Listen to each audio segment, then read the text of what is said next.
नमस्ते। हम सबने देखा है कि कैसे कोई ऐप या वेबसाइट रातों रात वायरल हो जाती है। लेकिन क्या कभी सोचा है कि पर्दे के पीछे वो कौन सा सिस्टम है जो इतने सारे लोगों का बोझ उठाता है? आज हम इसी सफर पर चलेंगे। एक सिस्टम को शून्य से लाखों यूजर्स तक खड़ा करने की पूरी कहानी देखेंगे। तो यही है वो सबसे बड़ा सवाल।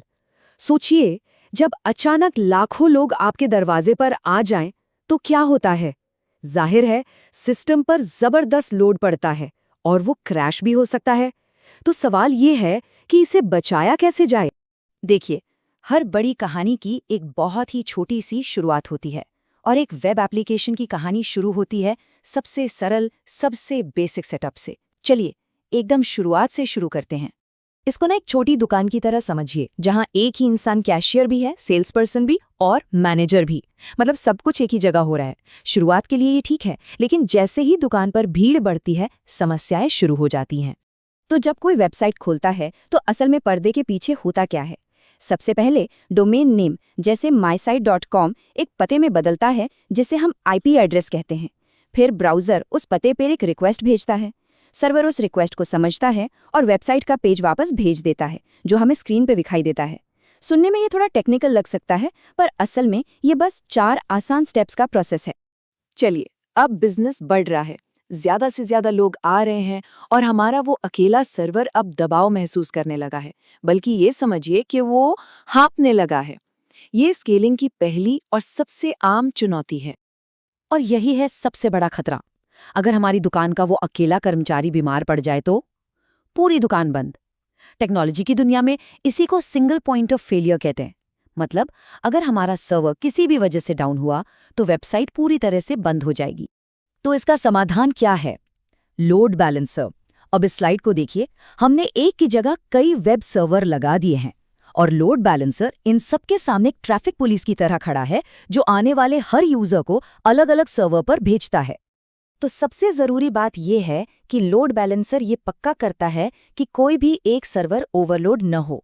इससे न केवल हमारी वेबसाइट तेज चलती है, बल्कि अगर मान लीजिए एक सर्वर डाउन भी हो जाए, तो लोड बैलेंसर ट्रैफिक को दूसरे चालू सर्वरों पर भेज देता है और वेबसाइट चलती रहती है।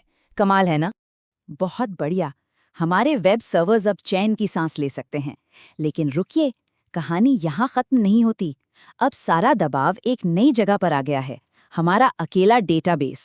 और यही है हमारा अगला बॉटलनेक, यानी वो रुकावट जो पूरे सिस्टम की रफ्तार धीमी कर सकती है। इसका समाधान है रेप्लिकेशन, मतलब नकल बनाना। हम एक मुख्य मास्टर डेटाबेस रखते हैं और उसकी कई स्लेव कॉपीज बना देते हैं। सारा नया डेटा मास्टर में लिखा जाता है और फिर उसकी नकल सभी स्लेव में हो जाती है।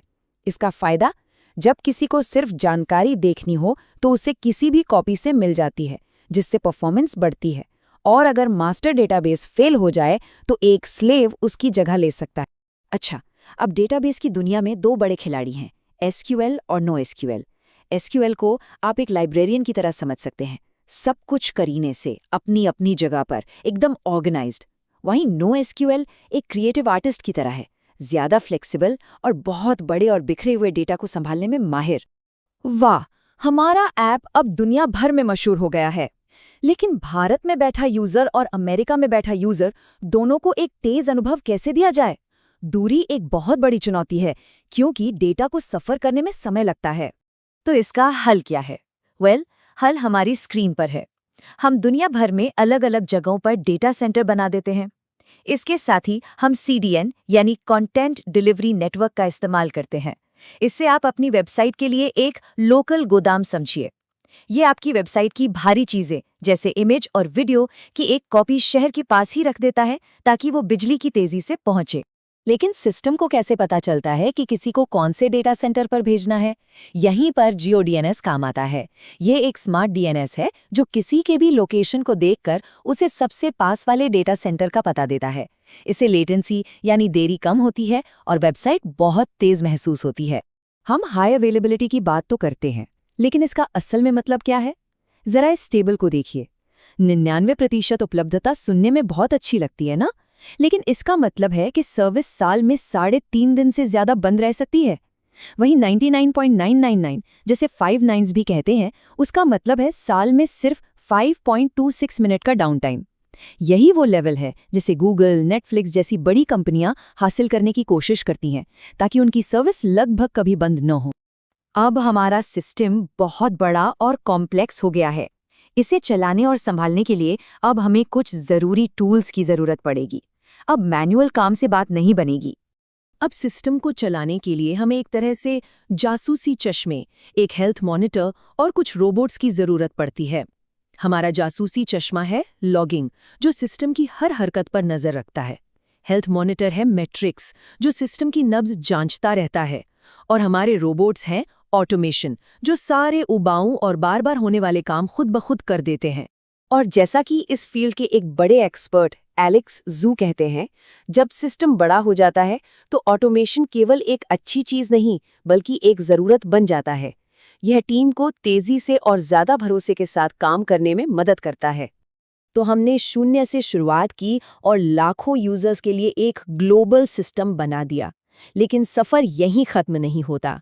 स्केलिंग एक न रुकने वाली प्रक्रिया है।